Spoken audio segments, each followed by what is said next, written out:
Right, we can begin this morning. So we're headed into chapter 36 of Isaiah, but before we get to actually reading chapter 36, why don't we do a bit of an outline and an introduction to chapter 36, because chapter 36 picks up on more of a historical type background as we go through the next several chapters. So the outline so far, chapters 1 through 35, they all lump together. And basically, as we went through these chapters, we studied numerous prophecies of disapproval and how the people were behaving. So to break it down even further, we had chapters 1 through 12, the prophecies against Judah. Chapters 13 through 23, suddenly we had prophecies against the nations. And chapters 24 through 27, we had a judgment of all the earth. And chapters 28 through 33, we had a series of woes on the people. And chapter 34 and 35, we had again God's judgment of the nations. So this is what we've spent the last several weeks going through. And the first half of the book of Isaiah, again, could be categorized as prophecies of disapproval. So, you may wonder what's next. Well, what's next is in chapters 36 through 39, we're going to have Sennacherib's invasion and his defeat, discussed in Isaiah chapters 36 and 37. And then we're going to have Hezekiah's illness and sentence of exile to Babylon. And we're going to read about that in chapters 38 and 39. So when we look at these chapters 36 through 39, it's almost like a bridge of connecting the first 35 chapters, and then you have these chapters of history. And then suddenly we'll pick up in the last half of the book of Isaiah, which starts in chapter 40. So all of this is good to jot down as a side reference when you're studying the book of Isaiah. So one of the key players we're going to be looking at as we go into these next few chapters, it's going to be a guy by the name of Hezekiah. So King Hezekiah is going to suddenly become a pretty major focal point, and also the Assyrian king Sennacherib is going to become a focal point as we go through this historical section of the book. So Hezekiah became king of Judah and around 715 BC. And we're going to go through a few chapters out of 2 Kings, and we're going to look at 2 Chronicles. And we're going to study of Hezekiah and Sennacherib and how all the events that took place between the two of these guys are actually documented in the Bible. So it says here in 2 Kings 18:1, just so we can know who Hezekiah is and the type of guy that he is, it says, "Now it came to pass in the 3rd year of Hoshea, son of Elah, king of Israel, that Hezekiah, the son of Ahaz, king of Judah, began to reign." It says in verse 2, he was 25 years old, and he began to reign, and he reigned 29 years in Jerusalem. His mother's name also was Abi, the daughter of Zechariah. And he did that which was right in the sight of the Lord, according to all that David his father did. He removed the high places, brake the images, he cut down the groves, he brake in pieces the brazen serpent that Moses had made. For unto those days the children of Israel did burn incense unto it, and he called it Nehushtan.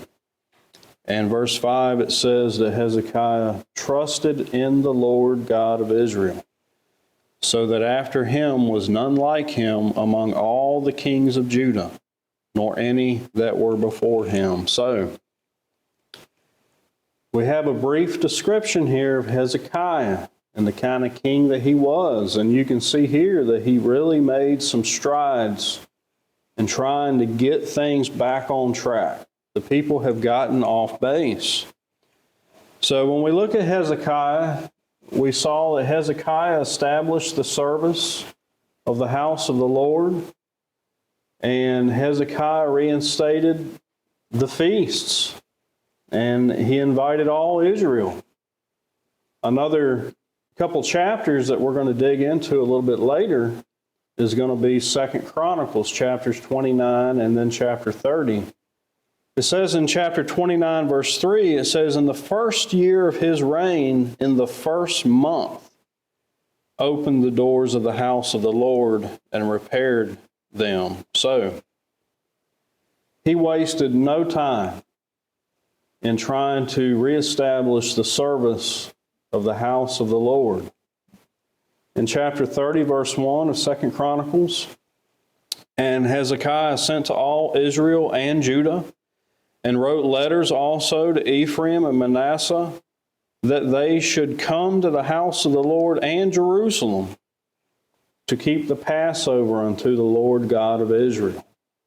So not only was he trying to reestablish the service of the house of the Lord, but he was also trying to reinstate these feasts. You know, the feast of the Passover.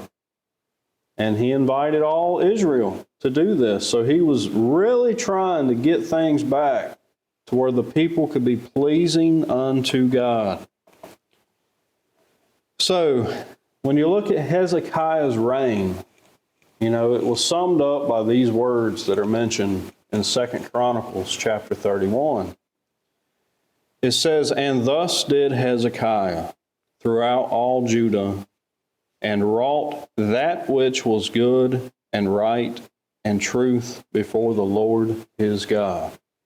And in every work that he began in the service of the house of God, and in the law, and in the commandments to seek his God, it says that he did it with all his heart, and he prospered."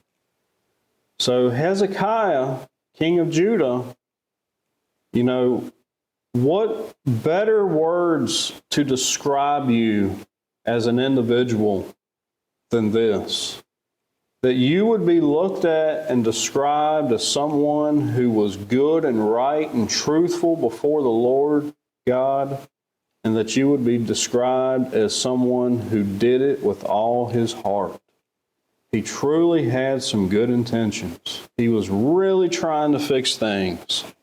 And this is going to be the guy that we're going to be studying about in the next few chapters, Hezekiah. So, also noted, Hezekiah rebelled against the king of Assyria. And this is recorded in 2 Kings chapter 18 and verse 7. It says, "And the Lord was with him, and he prospered whithersoever went forth. And he rebelled against the king of Assyria and served him not." He didn't want to play games like the other kings have. He didn't want to give honor to the king of Assyria. He knew that ultimately God was going to be his protector and his shield. He was putting his faith in God. He was not going to serve this king of Assyria. In the 14th year of Hezekiah's reign, Sennacherib, I put attached Judah, but that's supposed to be attacked Judah. Sennacherib attacked Judah. 2 Kings 18:13 records this by saying, "Now in the 14th year of King Hezekiah did Sennacherib, king of Assyria, come up against all the fenced cities of Judah and took them." So this is where Sennacherib is now coming in as a key player that we're going to study about. Sennacherib and Hezekiah. All this is a build-up as we head into Isaiah chapters 36 through 39. So during this period, the events of Isaiah chapters 36 through 39 occurred. So now you have a time stamp when we go into the study as to what's happening in the world at this time as we look at chapters 36 through 39. And we're going to be jumping back and forth with 2 Kings and also 2 Chronicles. And we're going to connect all the verses from Isaiah 36 and 37. So, a bit more of a breakdown is Isaiah chapters 1 through 35. Assyria has been the topic through the prophecies. They've been the powerhouse. They've been the ones who's causing all the trouble, all the issues. They're the ones that everybody's afraid of. And they've been a major subject on chapters 1 through 35. In chapters 36 and 37, we're going to have a description of this final crisis of the Assyrian period, when Hezekiah's trust in the Lord was rewarded with Sennacherib's defeat. And we're going to see this in 2 Kings and how Sennacherib's defeat took place. The Lord was on Hezekiah's side. Hezekiah had full trust in the Lord, and he did all things with the fullest of his heart and his ability to please the Lord. And then we're to get into chapters 38 and 39, and this is where we start pointing toward the coming of Babylon. So we have the Assyrian captivity that's been building up, and we're going to look at the history of that, and then we're going to switch over to the next powerhouse, Babylon. Nebuchadnezzar is eventually going to come on the scene. This is another captivity, the Babylonian captivity, which is what Daniel was in, and that's where the people were as Daniel, and throughout Daniel's book. So, again, it's always good to get your history down, to know exactly what's being discussed as you look at these books, to know where the prophecies are talking about, what's Isaiah talking about. Who was Hezekiah going up against? Who is this Sennacherib? You really need to know these people as you study these books. So, here's where we're going to get into a bit of lengthy reading as we look at this map. So, one of the things that's interesting about this map is I tried to find a good map dealing with Sennacherib and all of the campaigns that he took place in. But what I found interesting is here you have this red arrow going up. And this red arrow is actually the Egyptians. And if you remember, at one point, there was an alliance that was taking place with the Egyptians and the people in Judah.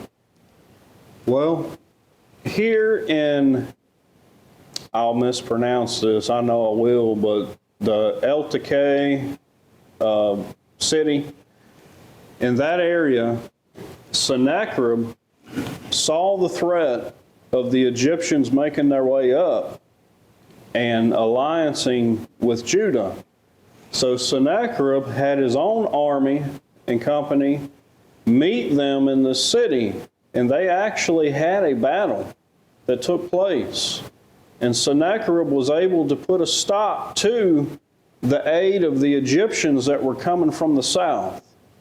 Well, as he sent people out of Libnah to cut off this Egyptian aid, he was also sending people out of Lachish, all making their way up to Jerusalem. So all of this is recorded in the Bible. All of this has secular history recorded from historians.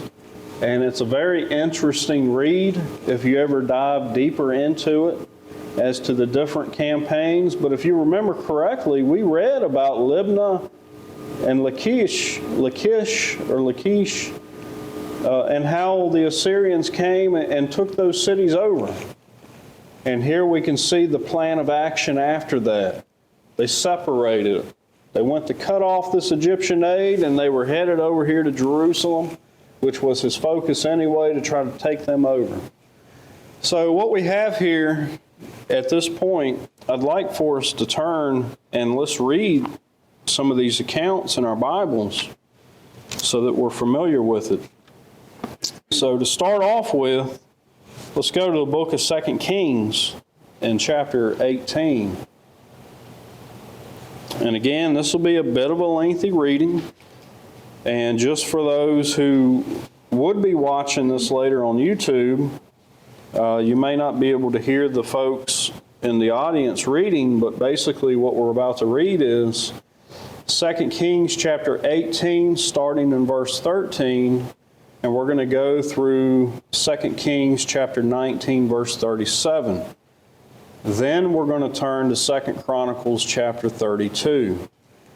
And again, these are the historical documents in our Bibles that are going to discuss Sennacherib and Hezekiah as all this stuff was taking place that we're about to read about in Isaiah chapter 36. So, let's see here. In 2 Kings chapter 18, starting in verse 13, and what we can do is we can split this up. And before I start reading, let me just see who's comfortable reading for you guys. Who is comfortable reading? 3 people? Okay, 4 people? Okay. So let's see here. So I'll start off, and basically when you read, you can read as much as you feel like reading. You can read 5 verses, 10 verses. If you want to read the whole thing, you go right ahead. So starting in verse 13, now in the 14th year of King Hezekiah did Sennacherib, king of Assyria, come up against all the fenced cities of Judah and took them. Hezekiah, king of Judah, sent to the king of Assyria, to Lachish, saying, I have offended, return from me, that which thou puttest on me will I bear. And the king of Assyria appointed unto Hezekiah, king of Judah, 300 talents of silver and 30 talents of gold. Hezekiah gave him all the silver that was found in the house of the Lord and in the treasures of the king's house. At that time did Hezekiah cut off the gold from the doors of the temple of the Lord, and from the pillars of which Hezekiah, king of Judah, had overlaid, and gave it to the king of Assyria. And the king of Assyria sent Tartan and Rabsaris and Rabshakeh from Lachish to King Hezekiah with a great host against Jerusalem. And they went up and came to Jerusalem, and when they were come up, they came and stood by the conduit of the upper pool, which is in the highway of the fuller's field. And when they had called to the king, there came out to them Eliakim, the son of Hilkiah, which was over the household, and Shebna, the scribe, and Joah, the son of Asaph, the recorder. And Rabshakeh said unto them, Speak ye now to Hezekiah, thus saith the great king, the king of Assyria, What confidence is this wherein thou trustest? Thou sayest, but they are but vain words. I have counsel and strength for the war. Now on whom dost thou trust, that thou rebellest against me? Now behold, thou trustest upon the staff of the bruised reed, even upon Egypt, on which if a man lean, it will go into his hand, and pierce it, so is Pharaoh, king of Egypt, unto all that trust on him. But if you say unto me, We trust in the Lord our God, is not that he? whose high places and whose altars Hezekiah hath taken away, and hath said to Judah and Jerusalem, Ye shall worship before this altar in Jerusalem. Now therefore I pray thee, give pledges to my lord the king of Assyria, and I will deliver thee 2,000 horses, if thou be able thy part to set riders upon them. How then wilt thou turn away in face of one captain of the least of my master's servants, and put thy trust on Egypt for chariots and for horsemen? Am I now come up without the Lord against a place to destroy it? The Lord said to me, Go up against this land and destroy it. Penny, would you mind starting off the rotation? You can just read as much as you want. 26. Then said Eliakim the son of Hilkiah, and Shebna and Joah unto Rabshakeh, Speak, I pray thee, to thy servants in the Syrian language, for we understand it. Talk not with us in the Jews' language in the ears of the people that are on the wall. But Rabshakeh said unto them, Hath my master sent me to thy master, and to thee to speak these words? Hath he not sent me to the men which sit on the wall, that they may eat their own dung and drink their own piss with you? And Rabshakeh stood and cried with a loud voice in Jews' language, and spake, saying, Hear the word of the king, the great king, the king of Syria. Thus saith the king, Let not Hezekiah deceive you, for he shall not be able to deliver you out of his hand. Neither let Hezekiah make you trust in the Lord, saying, The Lord will surely deliver us, and this city shall not be delivered into the hand of the king of Assyria. Hearken not to Hezekiah, for thus saith the king of Assyria, Make an agreement with me by a present, and come out to me, and then eat ye every man of his own vine, and every one of his fig tree, and drink ye every one the waters of his cistern, until I come and take you away to a land like your own land, a land of corn and wine, a land of bread and vineyard, a land of oil, olive, and of honey, that you may live and not die. And hearken not unto Hezekiah, when he persuadeth you, saying, The Lord will deliver us. Hath any of the gods of the nations delivered at all the land out of the hand of the king of Assyria? Where are the gods of Hamath and of Arpad? Where are the gods of Sepharvaim, Hena, and Iva? Have they delivered Samaria out of mine hand? Who are they among all the gods of the countries that have delivered their country out of mine hand, that the Lord should deliver Jerusalem out of mine hand? But the people held their peace and answered him not a word, for the king's commandment was, saying, Answer him not. Then came Eliakim the son of Hilkiah, which was over the household, and Shebna the scribe, and Joah the son of Asaph, the recorder, to Hezekiah with their clothes rent, and told him the words of Rabshakeh. So let's, before we go into chapter 19, let's just go back and think about what we just read. So in verse 13, we have our introduction here of the other key player, the Assyrian king Sennacherib. So we have Sennacherib, and then in verses 15 through 17, we have another event that's taken place in that there was a payment that was made to Sennacherib, in which really all this did was ultimately pique Sennacherib's interest that there must be more. So Sennacherib, and it took this tribute, but yet it didn't change his mind on wanting to take over Jerusalem, because he wanted more. He wanted to conquer more of Jerusalem. He wanted to take all their treasures. So if anything, the payment and tribute that was made to Sennacherib, all that did was entice his curiosity and his want of needing more. And we made our way down to verse, 25.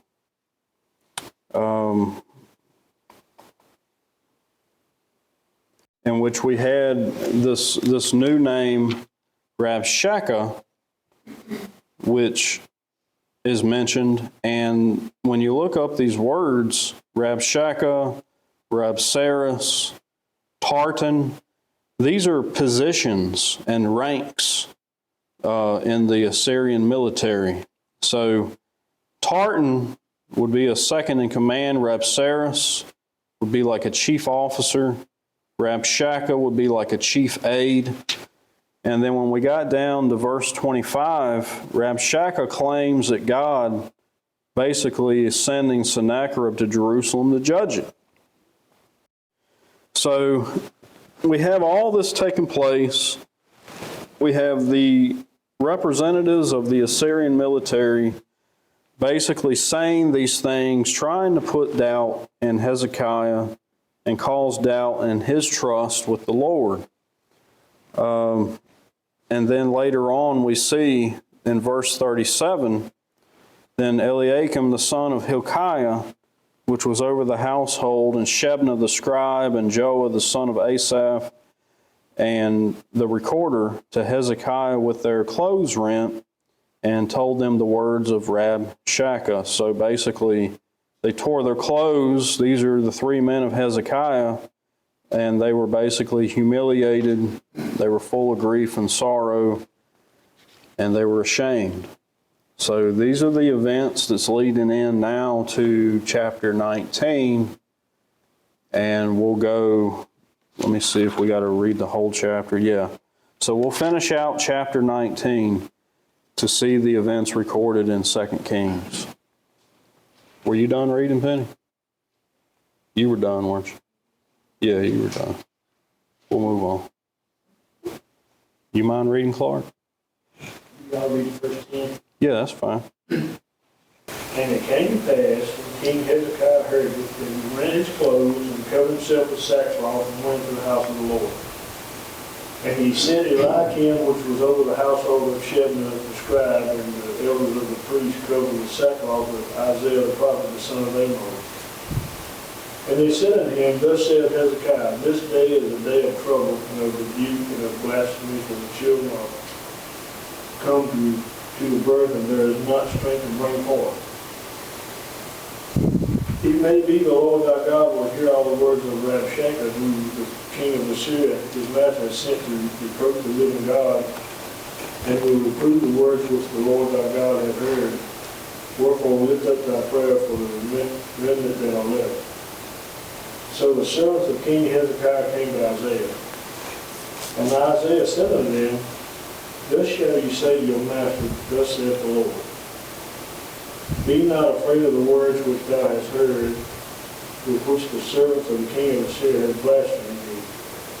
Behold, I will send a blast upon him, and he shall hear a rumor, and shall return to his own land, and I will cause him to fall by the sword in his own land. So Rabshakeh returned and found the king of Assyria warring against Libnah, for he had heard that he was departed from Lachish. And when he heard say of Shahakah, the king of Ethiopia, Behold, he is come out to fight against thee, he sent messengers again to Hezekiah, saying, Thus shall you speak to Hezekiah, king of Judah, saying, Let not thy God in whom thou trustest deceive thee, saying, Jerusalem shall not be delivered into the hand of the king of Assyria. So that's interesting. So here we are. We're getting into the events that we have shown on this map here.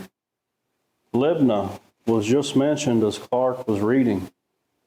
So here they are. They're at Libnah. Now they're hearing about these Egyptians coming up. And what we're about to see and what Clark's already started into is the fact that Assyria doesn't appreciate the Egyptians coming up to give any kind of aid, so he's going to cut it off.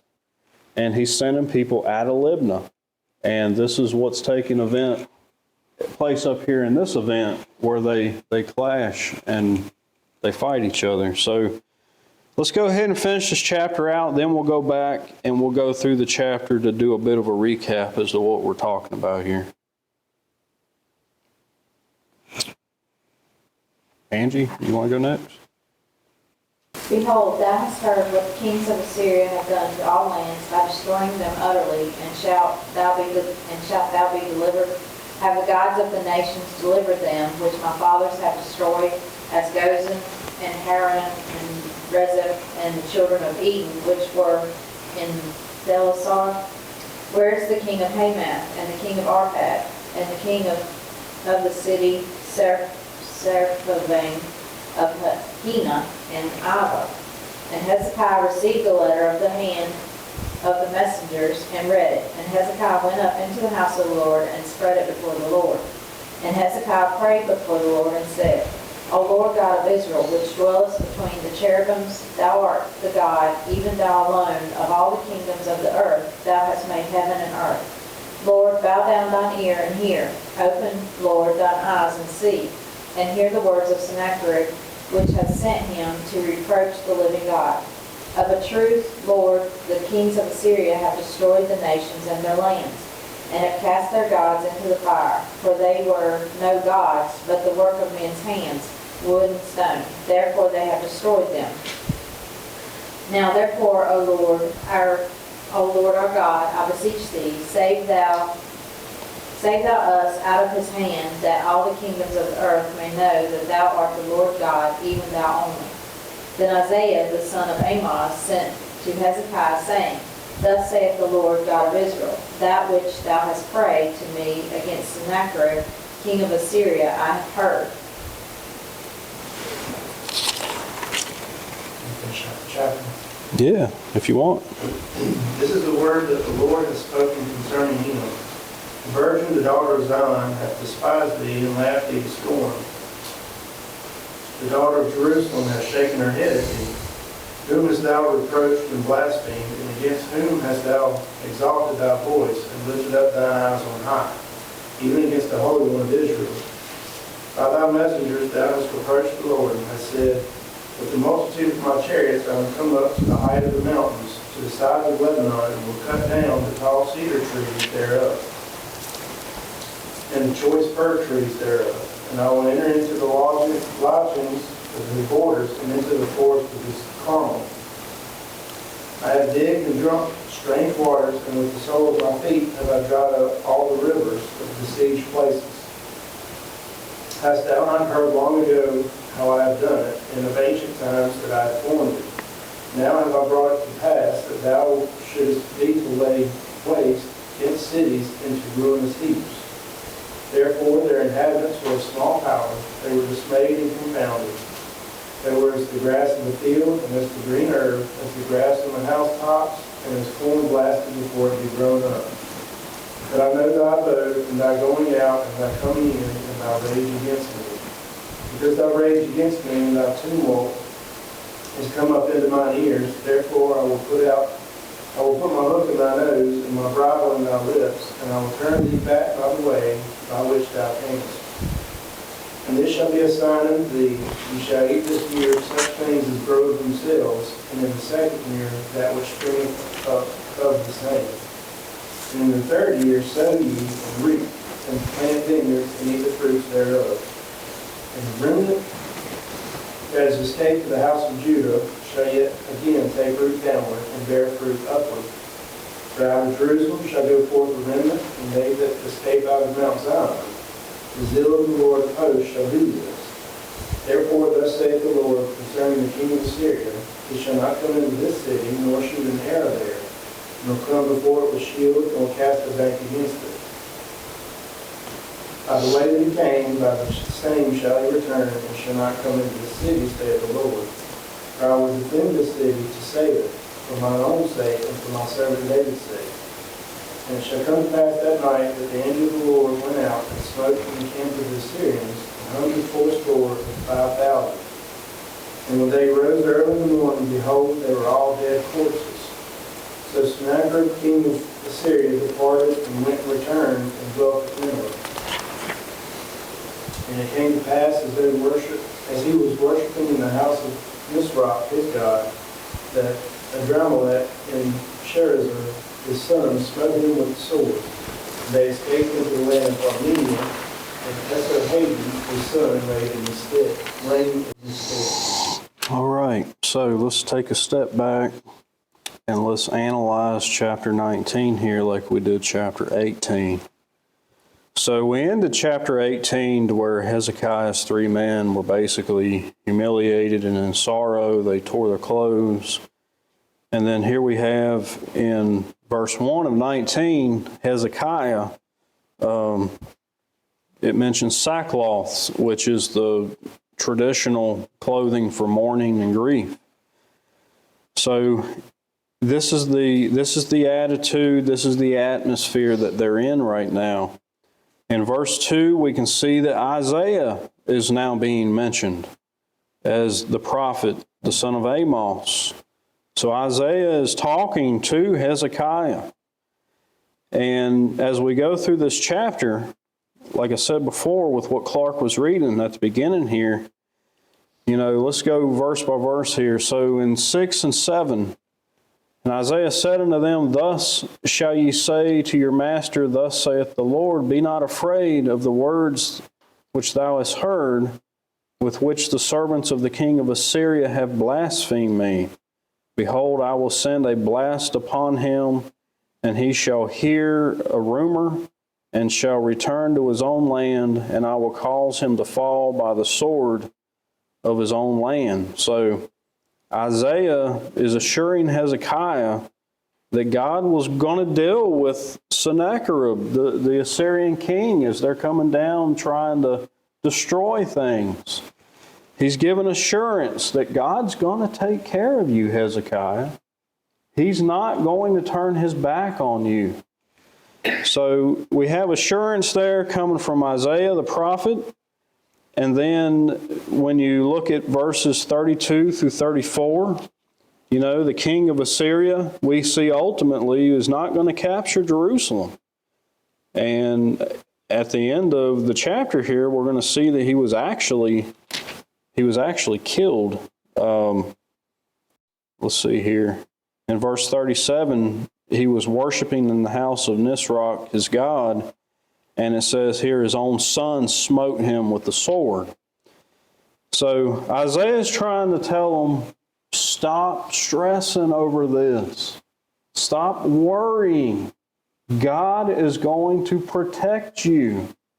And we see at the end of the chapter that God did protect him. Sennacherib was not successful in this. Another interesting thing here is when Clark was reading verses 8 and 9, so Rabshakeh returned and found the king of Assyria warring against Libnah, for he had heard that he was departed from Lachish. So he's warring against Libnah. He's down here fighting. And this is where the next few verses bring up the Egyptians.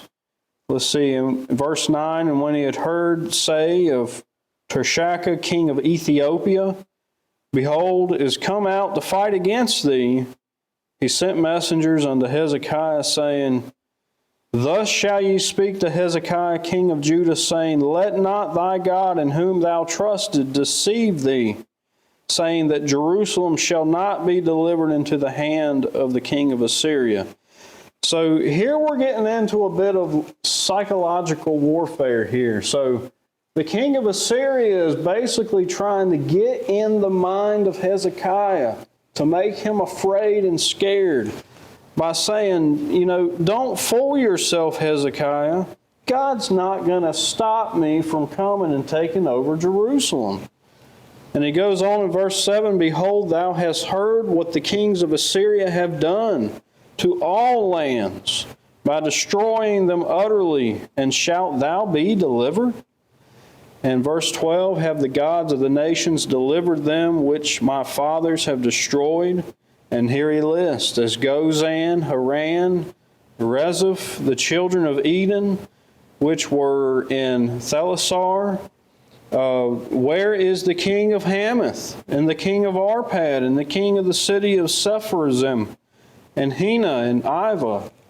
So, the king of Assyria, Sennacherib, is seeing all these attempts. He's down here, he's taking over, he's now seeing there's some aid coming out of Egypt. Well, he's going to swing over, he's going to take care of that. He's still going to go on his mission to Jerusalem. And as he's doing this, he's talking to Hezekiah saying, do you really think you're any different than all these other places that I just conquered? Do you really think that, Hezekiah? Is God really going to protect you? Well, all of that's happening after Isaiah has already assured Hezekiah, look, be patient. God's going to protect you. They're not going to be successful in what they're trying to do here. So verses 15 through 19, we see that Hezekiah is basically putting his trust in God. He's going to God in prayer. He's believing that God is going to take care of him. He's not going to lose his faith. So, as we go through the chapter, we can see that in verses 29 through 31, we have signs. He reassures Hezekiah of Jerusalem's survival. He's given them some signs to give them assurance. And then here in verse 37, let's see here. Yeah, and then here in verse 37, it sums it up by saying that Sennacherib was defeated and was actually killed by his own two sons. I had another point that I was going to make.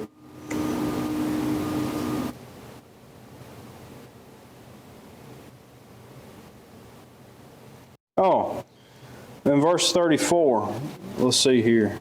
Verse 33 says, by the way that he came, by the same shall he return, and shall not come into this city, saith the Lord.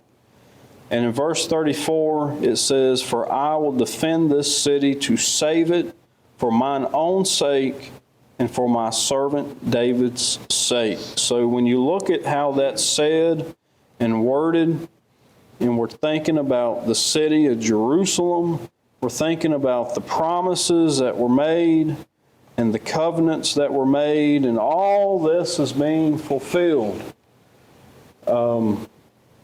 as Sennacherib ultimately is being defeated.